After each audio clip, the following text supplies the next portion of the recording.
Good morning, everyone.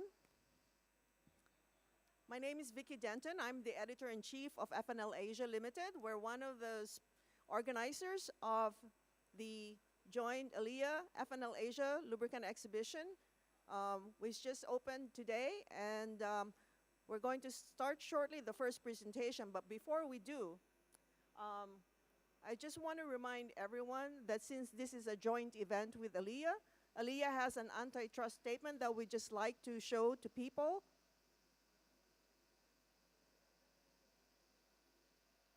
Oops.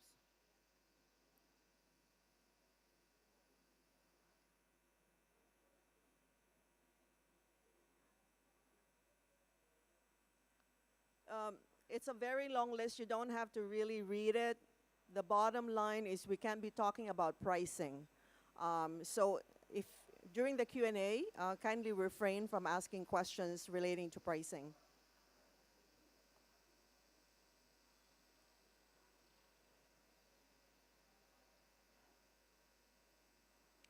Before we start, I'd like to wake up people with a video. Let me just check if it's now available.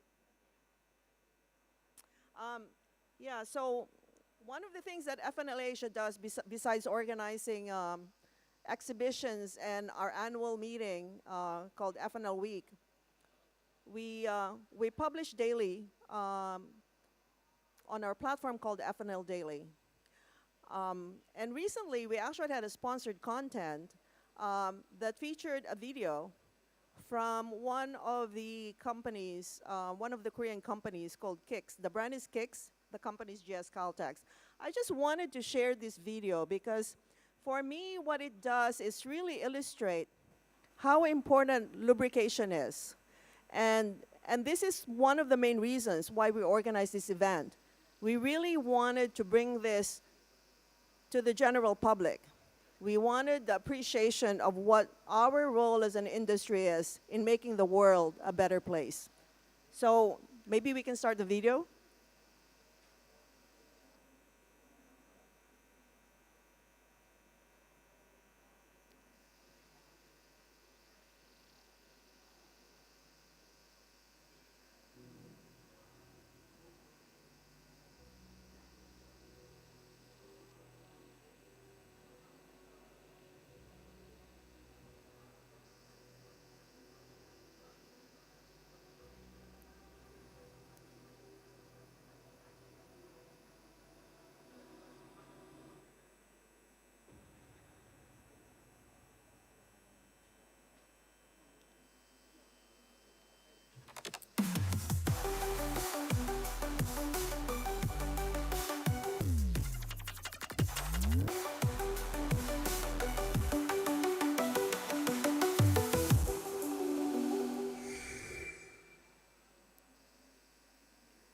So we're not advertising Kicks here. I just wanted to wake up people. I think this is a very interesting video that was generated by AI.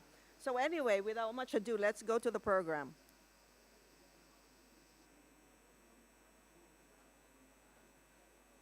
Glenn? Hey, Glenn. I can't get it to work. I want June picture. I can't get it to work. Huh? Okay. Our first presentation this morning is by Dr. Jun Dong. Jun is the Global Technical Manager for Fuels and Lubricants of Songwon Group. He is actually based in Richmond, in Virginia. I've known Jun for so long. He's one of the world experts. So I'd like to welcome him to the stage to give a presentation on high-performance additives for electrified transmission fluids. Thank you, Jun.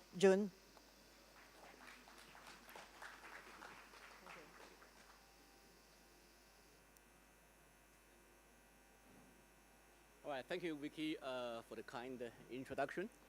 And it is with great pleasure to be the first speaker of this first ever industrial event. And today's presentation I'm going to give is titled High Performance Stabilizers for Electrified Transmission Fluids and the like. Uh, okay, so this is the introduction page. So on this page, I want to basically cover some of the major requirements for the ETFs. This includes the high temperature durability against oxidation and stable electric properties. As we all know that the ETF operates under high temperatures, and the temperature and the service environment in the e-motors can be pretty harsh. So this requires the ETF to be stable enough to go again to withstand the oxidative conditions in the e-drivetrains. And clearly, the ETF also has another special feature, which is provide stable dielectric properties. As we will find out in a moment, when the fluid is aged, the dielectric properties will change. And anti-copper corrosion is kind of a given, because with so many electronic parts contain copper, and you do want your ETF to have a good anti-copper corrosion properties. The last one, probably not the least, would be the color performance. And this has two meanings. The first one is the additive and the oil by itself, in general, is lighter in color. And the second, as oil age, the color may change. So if you have an additive that can help to stabilize the color against discoloration, that would be considered a major plus. As an additive manufacturer, Sangwang has the ability to develop new stabilizers that can help to boost the industrial standard antioxidant commonly found in the ETFs. And throughout this presentation, I'm going to show you basically two new additives that we came up recently that can help to enhance the performance of the ETFs. So these additives, soon you will find out, can provide high performance at low treat levels, and also at least one of them is able to provide multifunctional capabilities, which means it can address at least one or two of the fluid requirements I show on this slide.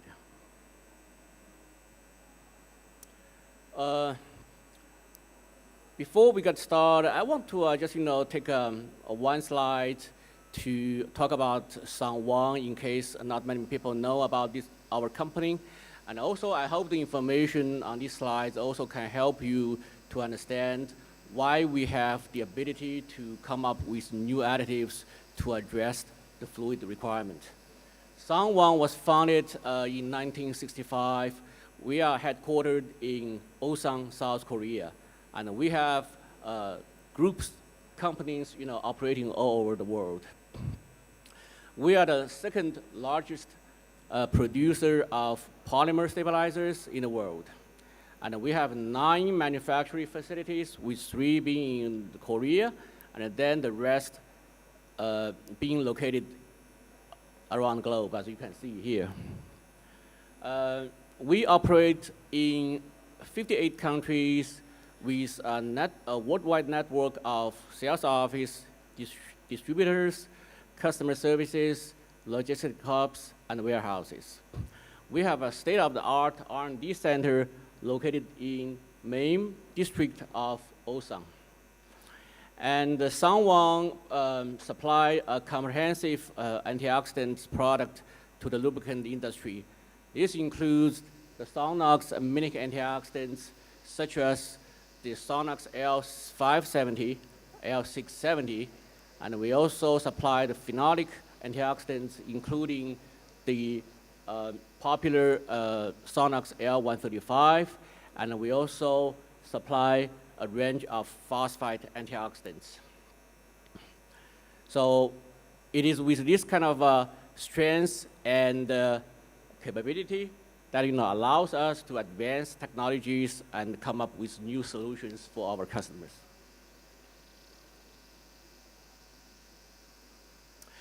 I want to use this slide to show some of the considerations we put in the development of new high-performance stabilizers.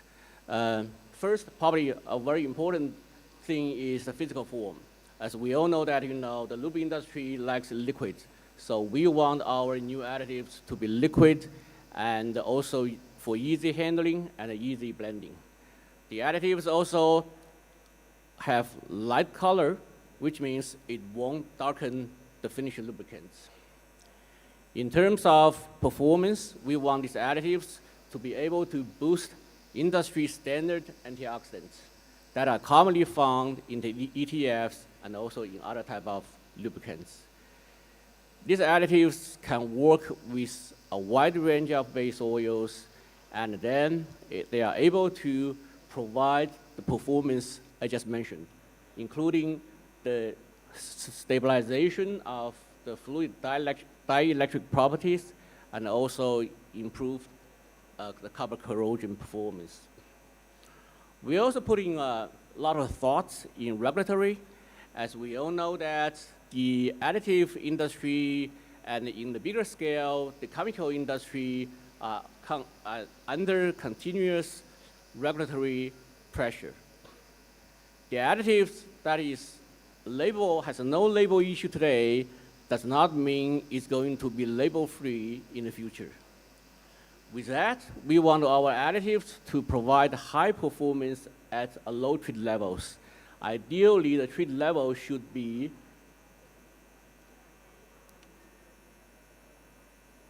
where's the pointer?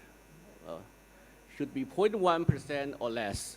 And the 0.1% is probably considered a magic number because, under these treat levels, even the additives is classified, your finished lubricants will not.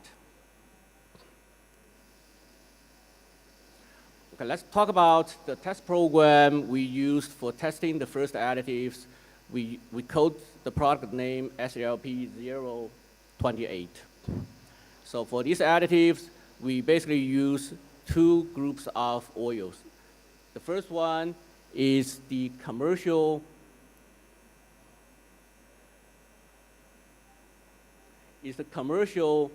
ETF, which already contains some alkylated diphenylamine, ADPA, in there. The oil is formulated with group 3 base oil. Then the second group of test oil is just straight base oils, covering group 2, group 3, and PAO. For the test plan, we use two different test methods. The first one is the PTSE, based on the ASTM D6186. Then the second one is a modified DKA. And for those people who may not be familiar with DKA, here I'm showing you the test conditions. Basically, in the DKA, we use 170-degree test temperatures, and then we introduced a copper strip to simulate the copper environment in the E-drive trains. We have airflow, and then we have oil filled in these test tubes, heated to 170 degrees C. We run the test for 216 hours. And then during the test, we pull the oil sample out and then measured for viscosity, total acid number, and PAI.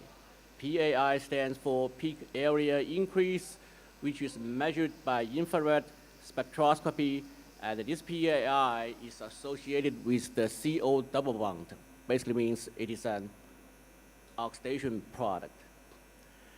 We also measure the copper level in the oil samples and also measure the electrical conductivities. For testing these two new additives, we use two industry standard antioxidants. The first one is the ADPA, and the commercial name is L670, and here it shows the structures. It's basically the C9, the nano group on both sides. The second standard AO is the Sonox L135, which is the phenolic ester type as shown here. All right, let me show you the PDSE results from the first round of test. In this PDSE test, we basically test these new additives with the ADPA or the hinted phenol ester. So the first box is the results from the ADPA.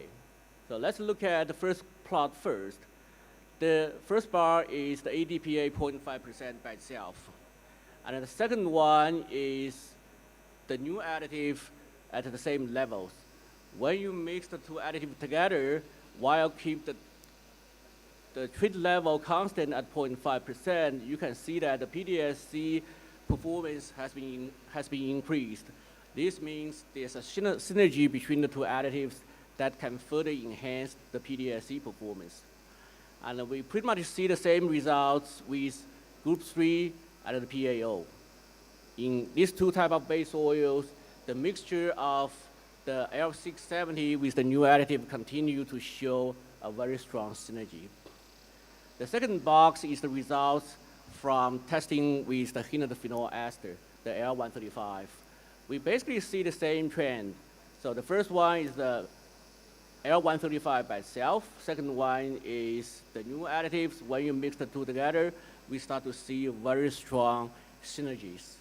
And this synergy can be reproduced in all these type of base oils from group 2, 3, and PAO. You probably also notice that the synergy of these new additives with the phenol ester is actually stronger than the mimic antioxidants because all these plots are on the same scale. And this is a very uncommon, kind of an uncommon discovery because not many additives can show synergistic effect with both aminic and phenolic. Okay. So the next slide I want to show you is the results from the DKA. And the first, the big plot, that's the viscosity. So as we all know that when the oil is oxidized, the viscosity will go up. The gray line, that's the baseline, ETF. And the second line, the orange line, that's the ETF contains 0.3% of ADPA, L670. And the third blend, which is the blue color, a little bit hard to see, but on my screen actually is blue, is the ETF containing 0.1% of the new additive. So as you can see that by adding 0.3% of the ADPA, it was able to improve the oxidative stability of the ETF. But in terms of the performance-wise, the 0.1% of the new additive basically gives the same results, almost the same results, maybe a little bit better than the 0.3% of the ADPA, which is 3 times more in terms of the treat levels. And the second smaller plot here is the total acid number increase. And pretty much we see the same trend.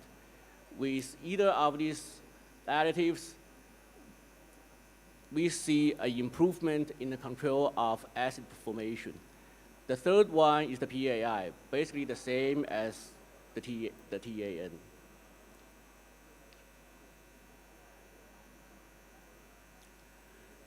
So this plot shows the results of the copper in oils.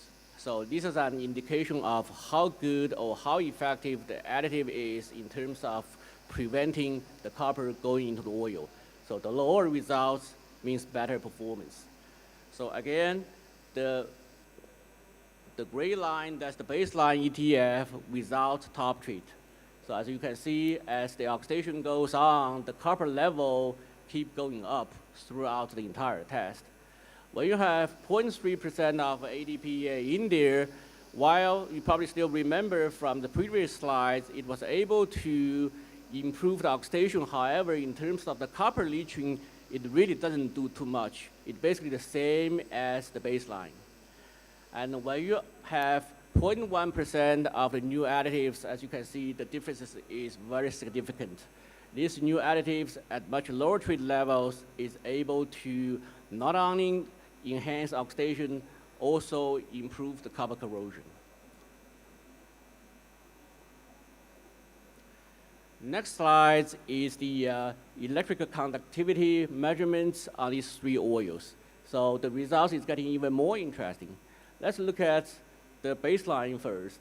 So the baseline, the the gray line indicate that as oil oxidation goes on, the electric conductivity of the oil will go up, and then when it reach a certain point, start to come down. The 0.3% of ADPA blend shows almost the same profile, but as you can see, because the starting point is a little bit higher, this means when you add these additives, it will increase the electric conductivity just by a little. If you move the whole line, the starting point a bit lower to be aligned with the baseline, basically the 0.3% ADPA helps a little in terms of controlling the electric conductivities. But however, nothing nearly as good as the 0.1% of the new additives. As you can see here, with this new additive, the electric conductivity is almost flat, which basically means throughout the whole oxidation process, the EC really doesn't change too much.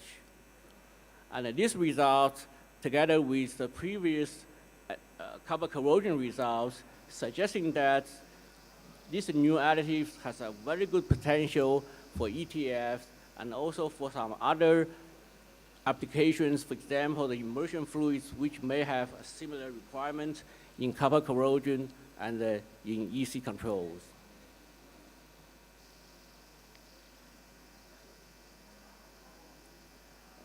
In the next two slides, I want to show you some results on the second additives, which we coded SLP 025.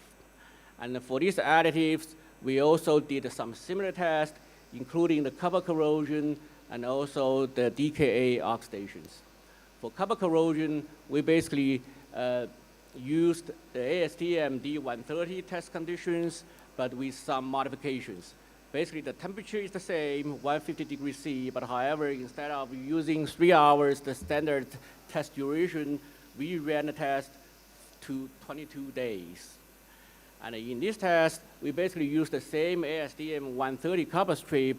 However, in doing the test, we only partially immerse the copper strip in oil.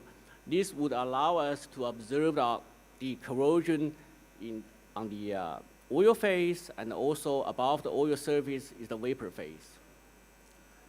Okay, and then for this the copper corrosion test, we basically do the visual ratings and also quantitatively measure the amount of copper that goes into the oil.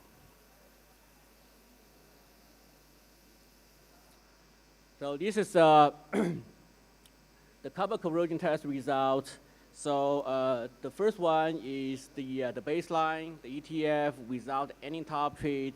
So we have a 4A rating for the oil phase and a 1B for the vapor phase. And then with the new additives, and also here we include toluene-triazole-based metal deactivator, which is a kind of an industry standard copper passivator for comparison purpose. As you can see, these two additives basically gave almost the same results, and we see some improvement, the visual improvement in the oil phase corrosion, and in terms of the copper that leached in oils, both additives gave a better results as compared to the neat oil, the reference. Then in the oxidation, the DKA test, these new additives continue to show some effectiveness. Here we use 0.05% treat levels. As you can see, as compared to the baseline without top treat, the DKA, the viscosity profile has been improved, and also the same story with total acid number and also with the copper leaching, as you can see here. Okay. So here it comes to my conclusion and also some recommendations. So based on the results we have seen today, the first additive, SLP 028, can be considered as a versatile high-performance multifunctional stabilizers. It helps to improve the oxidative stability of the ETF via synergistic interactions with the industry standard antioxidants. It also provides stabilization effect in the dielectric properties and also in the copper corrosion. So best use for this additive would be with the industry standard AOs as a booster. And again, the treat level can be 0.1% or less. With the second additives, basically the recommendation is to use that as a copper passivator. So as we just saw, it provides some good results in the copper corrosion and also show some potentials in working as a booster to go with the industry standard antioxidants. So these additives also has a potential to replace the traditional metal deactivators that may have regulatory concerns. So in general conclusions, both additives can be used in mineral and synthetic-based electrified transmission fluids and also immersion fluids. And we also have done some limited tests in engine oils on the first additive which shows that this additive can also control the high temperature deposits formation. And clearly there's no restriction to use either of these additives for industrial lubricants. This basically concludes my presentation. Thank you very much.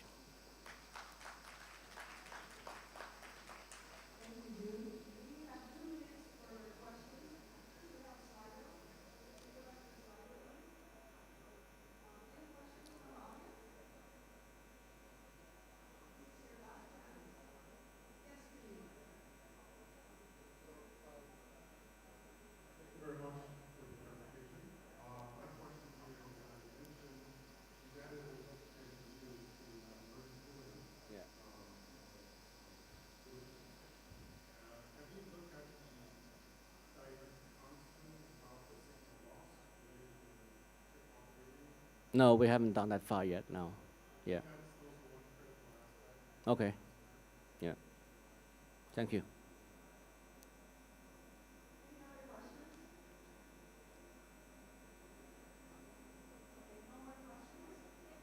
All right, thank you.